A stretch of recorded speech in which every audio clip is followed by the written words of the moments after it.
For the past few years, Ricky Gervais, Stephen Merchant, and Karl Pilkington have been meeting regularly for a series of pointless conversations. This is one of them. Testing. Is that all right? Hello and welcome to the Ricky Gervais Show with me, Ricky Gervais, Stephen Merchant. Hello. And the little round-headed buffoon that is Karl Pilkington. All right.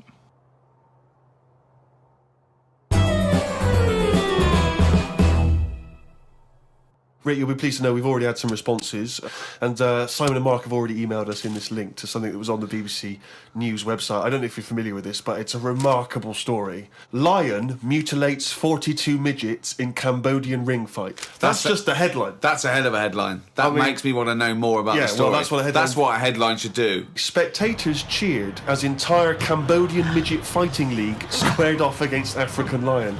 Tickets had been sold out 3 weeks before the much-anticipated fight. The fight was organised when an angry fan contested Yang Shamoni, president of the CMFL, claiming that one lion could defeat his entire league of 42 fighters. Well, the fight was ended, Rick, after only 12 minutes, after which 28 of the midget fighters were declared dead.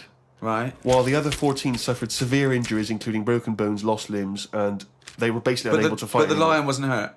It would have seemed that the lion was okay. Oh, good. Well, that's amazing. Karl, what are your thoughts instantly? I mean, you're bound to have a take on that. See, what's annoying me is I've sent money to Cambodia because apparently they're hungry and haven't got any energy. So what's going on?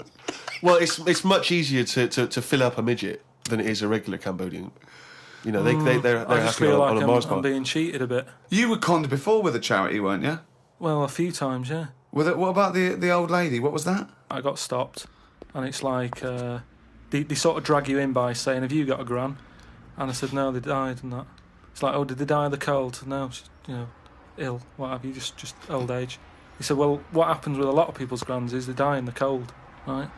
So I was like, "Oh, that's bad, isn't it?"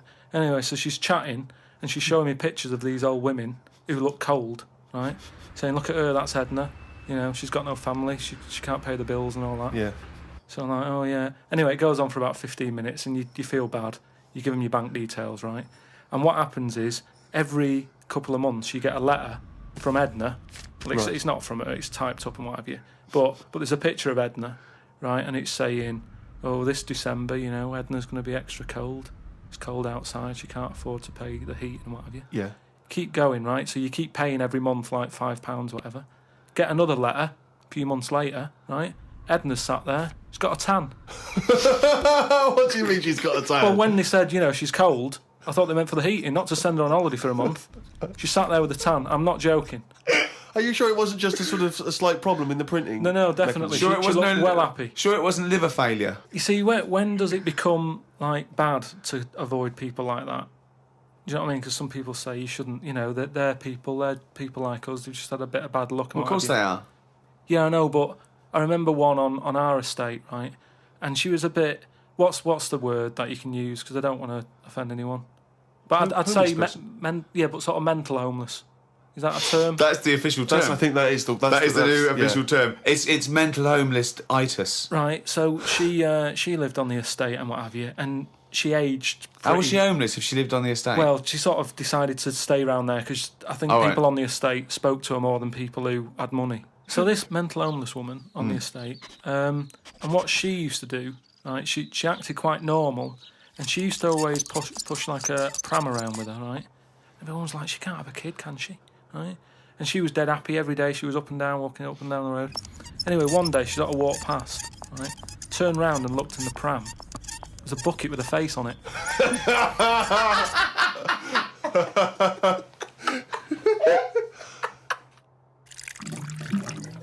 Rick, we've had an email here from a bloke. I think you're going to respect him because I think you can tell straight away from his name that he's the kind of guy you'd want to hang out with. Go on. I know how much you love fun people. Yeah. Well, Paul, and he's calling himself this, Paul the Party Animal Parker. He's emailed in. He's given himself that moniker. Right, I assume they're in sort of like quote marks, They're are they? in speech marks, yeah. Brilliant. Party Animal Parker. And he's calling himself that. Yeah. That I can't wait. So when you picture him, what are you thinking? Millhouse. Right, okay. I think he looks like Millhouse from The Simpsons. Yeah. He's working in sort of an IT department, maybe? Yeah, for a possibly. large organisation? Oh, I think he might still be at school. Okay, right, yeah. Yeah, I think. And this is the vital question. Do you believe him to be a party animal? I believe him to be a party animal is as much as a man with a long scarf that his mum knitted him to look like Doctor Who can be a party animal, yes. Do you think that when people are organising parties at his school, they're thinking the first person they got to get on the list and make sure he's guaranteed as You've got to take Paul the party animal. Because I bet he's got millions of affectations. I bet he wants to be known as the one that carries around a biscuit tin. Yeah. You know, he's got the scarf. He's the guy who only ever wears bowling shoes. It's his thing. It's his thing. He's a little bit kooky, it's his thing. And it is fairly interesting what he sent in. He's found this on the web. A Serbian man who has invented a sex machine for women. And he's appealing to Western women to test his device. It runs on a 390-volt electric engine, simulates sex, and has a 7.5-inch artificial penis. As soon as I read this, I was thinking... It's just imagining there going, oh, thanks for coming in, yeah, okay. So there's what's going to happen is there's a penis that's going to pop out from here and it's going to have sex with you. I'm going to stand behind the machine. I've got to stand behind here. There's a lot of dials and stuff. I don't want to bore you with. Well, why do you have to stand behind it? I can't. It's technical stuff, but I got to be behind the machine. But there's no penis on the robot at the moment. It's just a hole. No, don't worry. What will happen is I'll switch the machine on. I'll go behind, and then a penis will appear. Will it be like a metal-looking penis? It will be a robotic penis, but it will seem like it's a regular fleshy human penis. So you've made this sort of like robotic penis look really realistic. It's really realistic. You will not be able to tell the difference between, say, the robot one and mine, for instance. I don't want to see yours. No, there's absolutely not. Because I've not come around here to have sex with a person. I know, you've come around to test the machine. Yeah, and that is exactly what you're going to get. Okay, a piece of mechanical action. To a lot of people, sex is important, isn't it? You know what I mean? Not to you? Well, it serves a purpose. but what purpose? No. Because you don't want to have kids, so what purpose? Just you know... Something to do in the evening. Something to do, innit? When the telly's broke. But for years, like they've found stuff, haven't they? Machines from like Roman times that similar to that setup. No machines in Roman times. Like that though, the old sort of knob on a stick machine thing. The old Roman knob on a stick. I'm sorry, but I watch Time Team every week, and Tony Robinson has never done an old knob on a stick machine. I just think of Julius Caesar sitting down and go, okay, aqueduct, we love that. Yeah. Thanks for that. Straight roads, good idea. We can see the enemy coming. Yeah. What have you got there? Well, I'm glad you've asked. Ploncticus. What have you got there? Wanklicus. What I've got here is a Yieldy knob. And I've put that on the end of a stick. Oh, sticker's phallus. Okay, well done, Wanklicus. Yeah. Well done. You are my new right-hand man, as they say. No, excellent. But they do stuff like that. You've been in the London Museum and that, and they've got sort of sex stuff from years ago. They've got like these metal pants that they used to wear. I don't know what that is. Metal pants? Yeah, sort of. Is metal. That a chastity belt, you mean? They used to make women wear them so that they could... They had them for blokes as well, though. Metal pants for blokes? Yeah, why? I just think they sort of like sexy metal pants. I don't know what you mean with sexy metal pants. Well, they'll have to look because I haven't got it in front of me. It's just something I remember seeing, some sort of sexy metal pants that I used to wear. But what are you saying, sexy metal pants? That was not British Museum, that was Soho. No, what I mean... That was Old Compton Street, you were looking in the shop window. They always had to be ready for like battle and that, but these were a little bit sexy, but protective at the same time. I love that!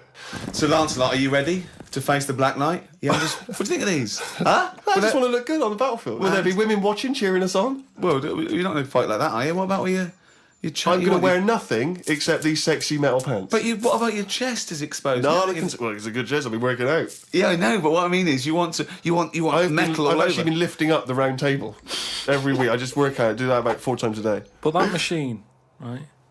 Why did it have to be a woman, or could they have got a little gay fella in? I don't know. Let me just check. It doesn't actually specify the small print here. I love that. Why do you want to see a little gay fella be... I don't know. I don't want to see it. I'm just saying they're sort of more... Carl, why do you want... I don't want to see it. Why do you want to watch a gay man get buggered by a robot? I wasn't the one typing in gay machines on the internet finding stuff out about them. It's not a gay was. machine. You just made it into a game machine. Yeah, he wanted to pleasure women with this machine. You're saying, can I see a little gay fellow get a robotic cock up his arse? You're the one requesting that, Karl I don't want Pilkington. that. I'm just saying that. You're the one that wants to see gay men with metal stuff up their anus. No, what I'm saying is they're more up for a bit more experimentation than... What are you saying? Why is that the case? Why? Why'd you say that? No, they're just, butt plugs and that. I mean, what I'm saying is... What, you can't just say butt plugs and that. I'm just saying that I reckon they'd be up for it. What do you know I'm about saying. butt plugs? I don't know anything about them. I just remember seeing an advert for some once in a sex shop. What are you doing? No, I wasn't. I was just walking past. I was walking past the sex shop and that. And Your eyes sort of looking. Why were you walking past a sex shop? Just because I was on the way to work and that, and I passed one, and there was a little sort of... One, it was open early, which I never understood, right? It was about 8 o'clock in the morning, right? Who's rushing out for butt plugs that early in the morning? Who needs them now, right? Yeah. But I must get a bagel and some poppers on the way to work. But I walked past it, and it had like a little post-it note, or postcard type thing, and it was like, pop in now, buy an item, chuck in some free butt plugs. And I didn't know what they for. I'd never heard of them before. But all I'm saying is I've since found out what they do with them. What and do if they they do that with them, then give them a go on that.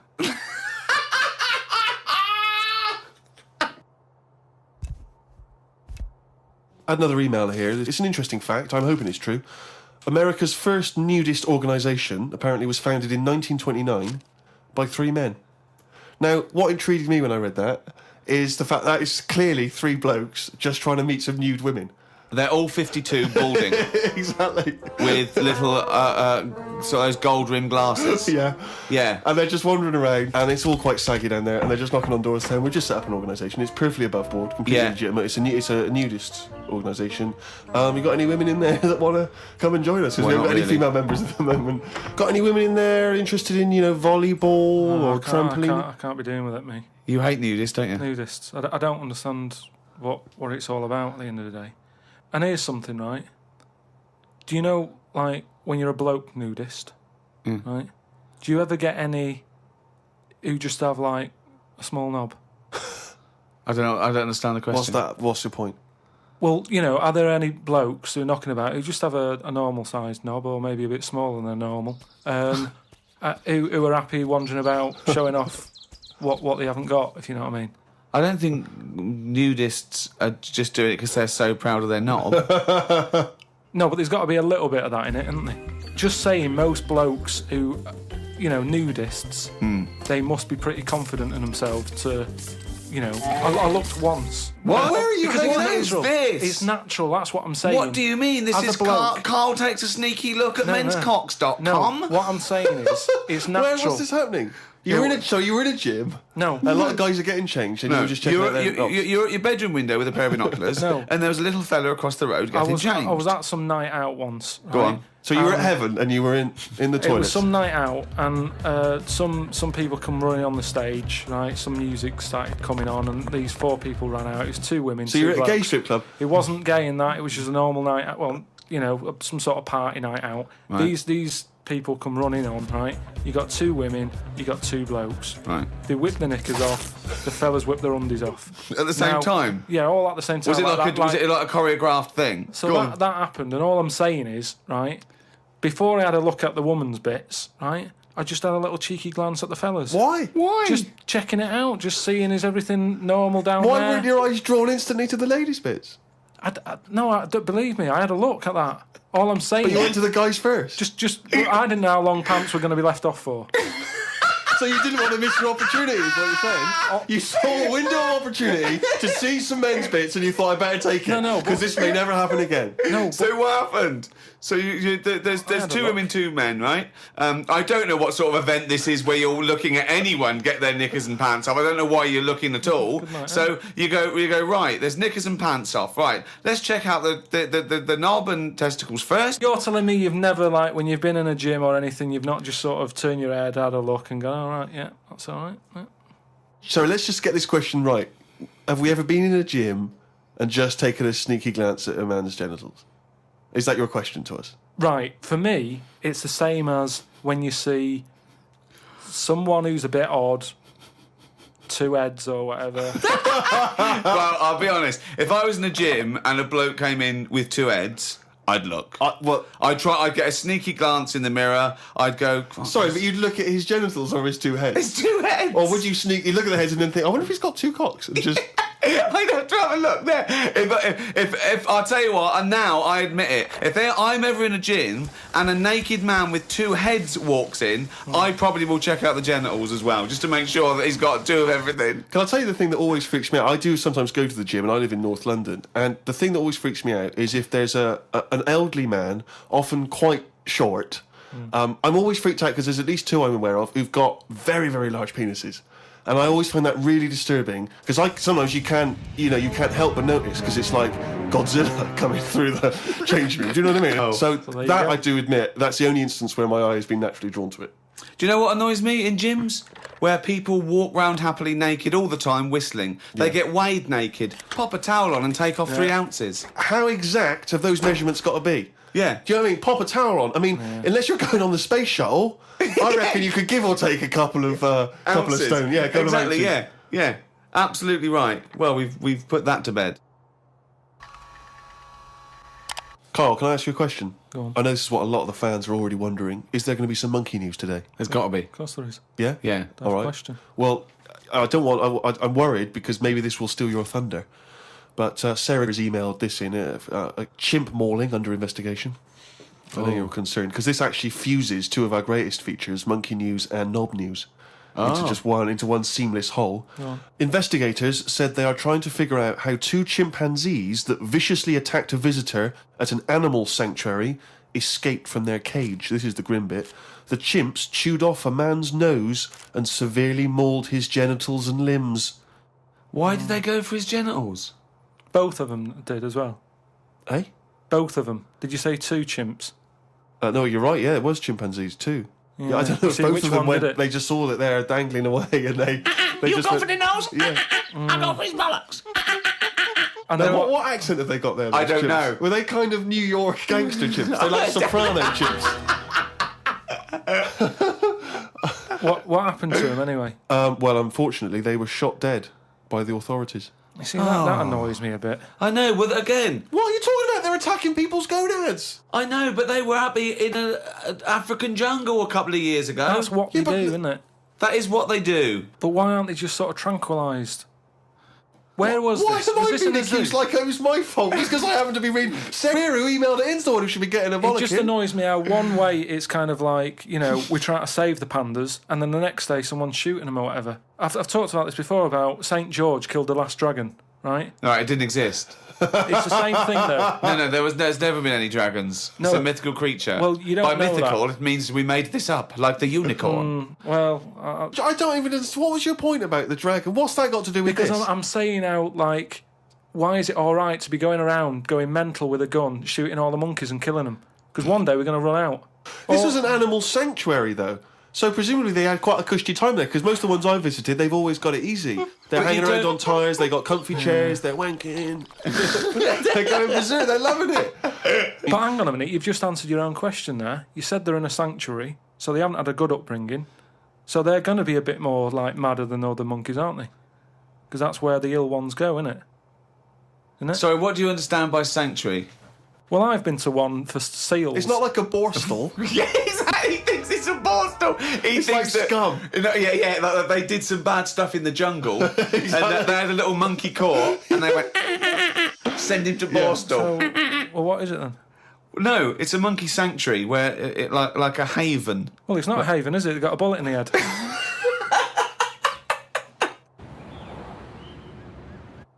Talking of eating knobs, Carol Thatcher, a daughter of one of our leaders. Sure. Well, you saw her in I'm a Celebrity, Get Me Out of Here. She popped a couple of bollocks in the mouth, chewed them up, swallowed them. Oh. Kangaroo penis there, dried. She couldn't even get... It was so tough, she couldn't even get through it.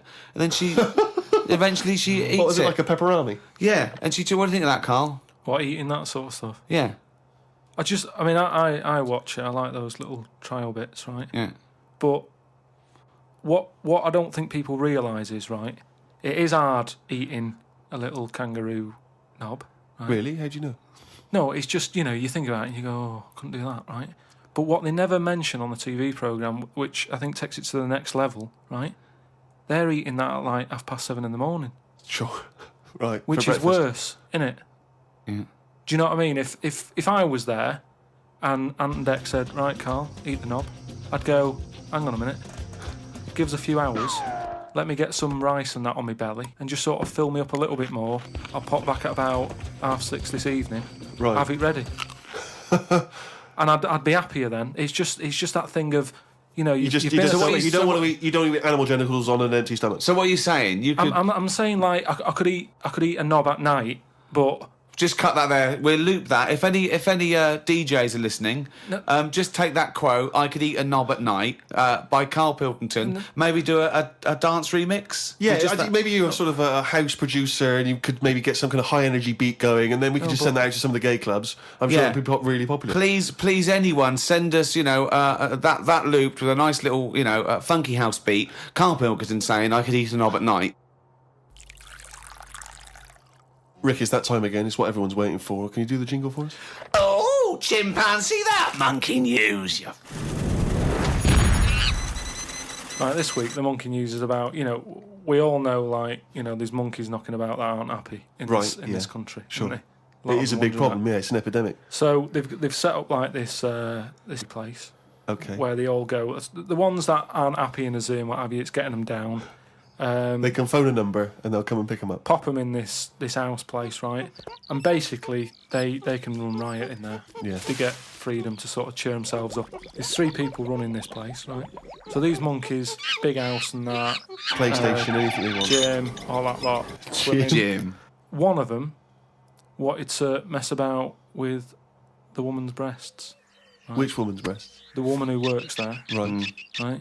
And she was like, right, pack it in, we've all had a bit of fun. You've been in the gym and everything. She obviously, got a bit excited and that. He was fired up and that, ready for some more action and that. He's trying to have a go on this woman's breast, right? She was like, have a go. She was like, no, you're not doing that. Pack it in and all that. The boss who's running the place was like, come on, let him have a go. No. Right, you're talking shit. So anyway, right, so he's there and he's... So the boss says, yeah, you can have a group. The boss is saying, let him have a go. Come on, Rita, if Monkey wants to play with nipples, let him. So she's like, I'm not happy with this, and he's going, come on, you know the rules here, we've got to cheer these monkeys up. This is absolute... We've valued it. Actually, no, and in the end, because she didn't allow it to happen, the fella bloke sacked her, got someone else in. I want to see the advert he put in the Guardian media page. I love that. Woman wanted to let chimp feel tits whenever it wants. Well, it's all up there. You're talking absolute shit again. Well, we'll see. That is no way that happened.